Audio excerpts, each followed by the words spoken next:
Assalamualaikum warahmatullahi wabarakatuh. Perkenalkan, nama saya Nabila Salsabila dengan NIM 4524091224. Saya merupakan mahasiswa dari Fakultas Psikologi Universitas Trisakti. Video ini saya buat sebagai salah satu pemenuhan tugas dari mata kuliah Filsafat Ilmu dan Logika.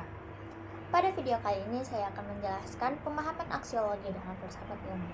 Ilmu merupakan sesuatu yang paling penting bagi manusia, karena dengan ilmu semua keperluan dan kebutuhan manusia bisa terpenuhi secara lebih cepat dan lebih mudah. Dengan kemajuan ilmu juga manusia bisa merasakan kemudahan dalam transportasi, pemukiman, pendidikan, dan juga komunikasi. Ilmu merupakan sarana untuk membantu untuk mencapai tujuan hidupnya. Walaupun begitu, ilmu juga kadang membawa malapetaka pada manusia itu sendiri.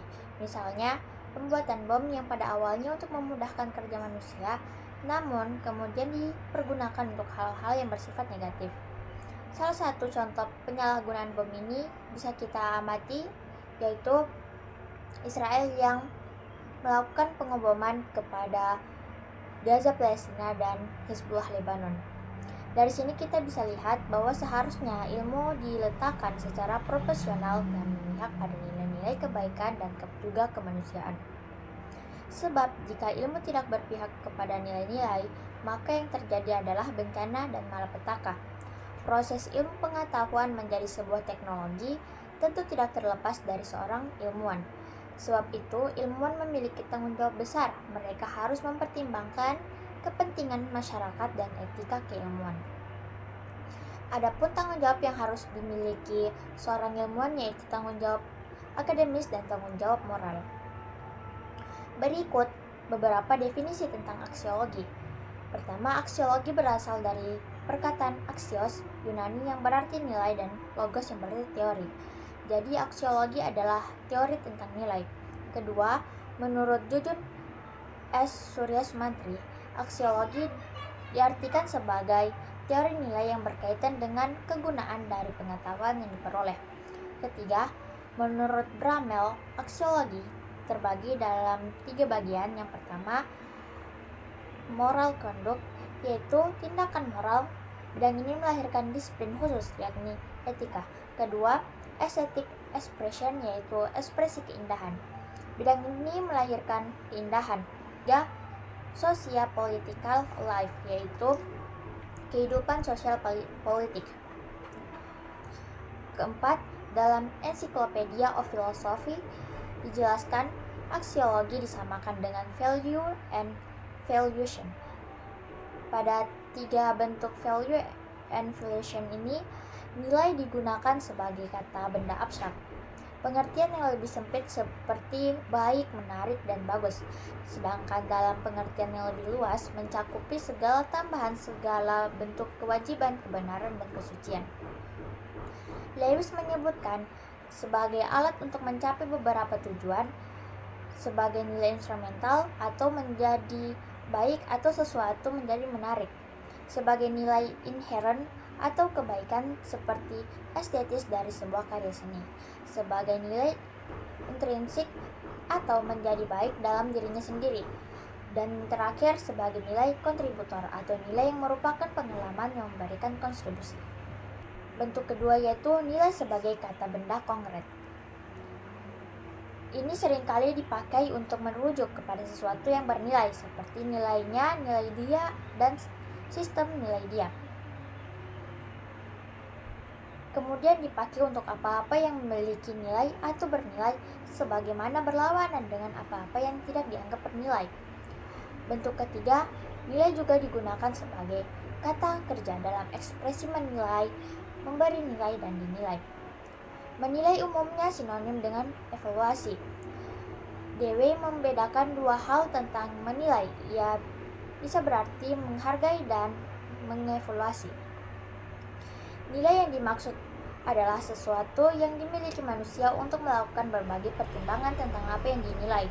Teori tentang nilai yang dalam filsafat mengacu pada permasalahan etika dan estetika.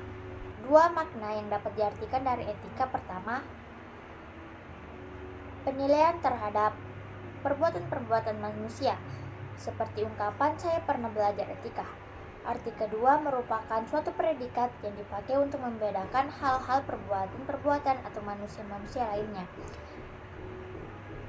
seperti ungkapan ia bersifat etis atau ia seorang yang jujur atau pembunuhan merupakan sesuatu yang tidak susila. Objek formal etika adalah norma-norma kesusilaan manusia, dan dapat dikatakan pula bahwa etika mempelajari tingkah laku manusia ditinjau dari segi baik dan tidak baik di dalam suatu kondisi yang normatif, yaitu suatu kondisi yang melibatkan norma-norma. Sedangkan estetika berkaitan dengan nilai tentang pengalaman keindahan yang dimiliki oleh manusia terhadap lingkungan dan fenomena di sekelilingnya. Nilai akan menjadi subjektif apabila subjek sangat berperan dalam segala hal. Maknanya dan validitasnya tergantung pada reaksi subjek yang melakukan penilaian tanpa mempertimbangkan apakah ini bersifat psikis atau fisis. Nilai subjektif akan selalu memperhatikan berbagai pandangan yang dimiliki akal budi manusia, seperti mengarah kepada suka atau tidak suka. Nilai itu objektif jika ia tidak bergantung pada subjek atau kesadaran yang menilai. Misalnya, kebenaran tidak tergantung pada pendapat individu, melainkan pada objektivitas fakta. Kebenaran tidak diperkuat atau diperlemah oleh prosedur-prosedur, demikian juga dengan nilai. Seorang ilmuwan haruslah bebas dalam menentukan topik penelitiannya. Ketika seorang ilmuwan bekerja, dia hanya tertuju pada proses kerja ilmiahnya dan tujuannya agar penelitiannya berhasil dengan baik. Nilai objektif hanya menjadi tujuan utamanya. Dia tidak mau terikat dengan nilai-nilai subjektif seperti nilai-nilai dalam masyarakat, nilai agama, nilai adat, dan sebagainya. Bagi seorang ilmuwan, kegiatan ilmiahnya dengan kebenaran ilmiah adalah yang sangat penting. Perkembangan dan kemajuan ilmu pengetahuan telah menciptakan berbagai bentuk kemudahan bagi manusia, namun kadang membawa malapetaka dan kesengsaraan. Ilmu pengetahuan mulai dipertanyakan untuk apa sebenarnya ilmu itu harus dipergunakan. Terkaitan nilai dengan nilai-nilai moral sebenarnya sudah terbantahkan ketika Kopernikus mengemukakan teorinya bumi yang berputar mengelilingi matahari, sementara ajaran agama menilai sebaliknya. Maka timbullah interaksi antara ilmu dengan moral. Konflik lain itu konflik yang bersumber pada penafsiran metafisik, yang dimana pada pengadilan Inkuisisi Galileo yang oleh pengadilan dipaksa untuk mencabut pernyataannya bahwa bumi berputar mengelilingi matahari. Pengadilan Inkuisisi Galileo ini selama kurang lebih 2,5 abad memperoleh proses pengembangan berpikir di Eropa. Dalam kurun waktu ini, para ilmuwan berjuang untuk menegakkan ilmu berdasarkan penafsiran alam sebagaimana adanya dengan semboyan ilmu yang bebas nilai.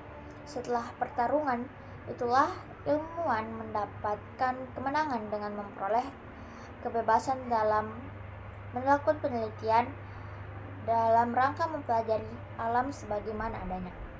Setelah itu, ilmu mendapatkan otonomi yang terbebas dari segenap nilai yang bersifat dogmatik.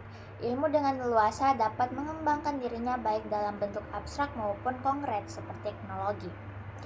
Dihadapkan dengan masalah moral dalam akses ilmu dan teknologi yang bersifat merusak, para ilmuwan terbagi ke dalam golongan pendapat. Golongan pertama berpendapat bahwa ilmu harus bersifat netral terhadap nilai-nilai baik itu secara ontologis maupun aksiologis. Menemukan pengetahuan dan terserah kepada orang lain untuk dipergunakan dalam hal baik maupun buruk. Golongan kedua berpendapat bahwa netralitas ilmu terhadap nilai-nilai hanyalah terbatas pada metafisik keilmuan, sedangkan dalam kegunaannya haruslah berlandas nilai-nilai moral. Golongan kedua ini berdasarkan pendapat ilmu secara faktual telah dipergunakan secara destruktif oleh manusia yang dibuktikan dengan adanya dua perang dunia yang mempergunakan teknologi-teknologi keilmuan. Dari dua pendapat golongan di atas, kelihatannya netralitas ilmu terletak pada epistemologisnya, artinya tanpa berpihak kepada siapapun selain kepada kebenaran yang nyata. Sedangkan secara ontologis dan aksiologis, ilmuwan harus mampu menilai mana yang baik dan mana yang buruk, yang mana pada hakikatnya mengharuskan seorang ilmuwan mempunyai landasan moral yang kuat. Tanpa ini, seorang ilmuwan akan menjadi seorang yang menakutkan seperti seorang momok. Etika keilmuan merupakan norma yang bertujuan agar ilmuwan bisa menerapkan prinsip-prinsip moral dalam perilaku keilmuannya. Ini termasuk hati nurani, kebebasan, tanggung jawab, nilai, dan norma utilitaristik. Etika keilmuan membutuhkan nilai dan norma moral, serta tanggung jawab seseorang dalam perilaku etis. Ilmu pengetahuan harus memperhatikan nilai-nilai kemanusiaan, agama, adat ketika diterapkan dalam masyarakat. Seorang ilmuwan harus menerima kritikan dengan terbuka dan jujur. Pengetahuan harus digunakan untuk menciptakan hal positif bagi masyarakat, namun tidak selalunya berdampak positif. Ilmuwan harus menjelaskan hasil penelitiannya dengan rasionalitas dan metodologi yang tepat. Seorang ilmuwan harus memberi contoh dengan bersikap objektif, terbuka, kukuh pada pendirian yang benar, dan mengaku kesalahan. Ilmu pengetahuan harus berada dalam konteks agama, yang memberikan arah yang sebenarnya, arah yang benar, akan mengarahkan pengetahuan untuk kebaikan manusia dan alam. Kekuasaan manusia atas ilmu pengetahuan harus dikelola dengan baik dan ilmu pengetahuan harus digunakan untuk kepentingan kemanusiaan. Ada perbedaan pendapat tentang tujuan ilmu pengetahuan, tetapi beberapa pendapat bahwa tujuan ilmu pengetahuan untuk kesenangan manusia dalam kehidupan yang terbatas dan teknologi untuk memecahkan masalah kebutuhan. Ilmu pengetahuan juga bisa meningkatkan kebudayaan dan tujuan umat manusia secara keseluruhan. Mungkin itu saja yang bisa saya jelaskan pada video kali ini. Mohon maaf apabila ada salah kata. Wassalamualaikum warahmatullahi wabarakatuh.